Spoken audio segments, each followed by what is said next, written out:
海草大公投的提案人甲环保团体今日开记者会表示，第三天然气接收站起伫咧关塘有真侪停事无正义的问题，宣布讲可能会伫咧公投进前办游行，望有搁较侪人同意三接会当刷走。后个月18就要举行公投，海草大公投的提案人潘忠正甲支持的环保团体表示，第三天然气接收站起咧关塘有真侪定数无正义的问题。如果程序上不正义的部分呢，要在这个时候呢，去提出所谓缺电，或者是说中南部的废来换早教，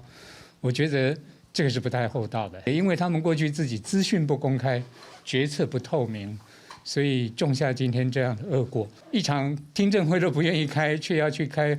现在是听说要开2100场的说明会，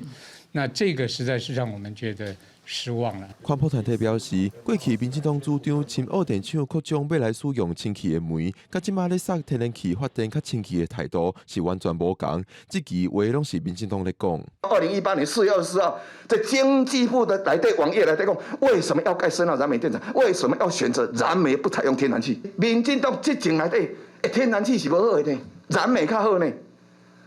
这拢伊讲。距离公投剩差不多1个月，环团表示无排除会伫公投进前来举办游行，但是确定举办会伫适当的时机向外界来宣布。记者郭富由随台北报道。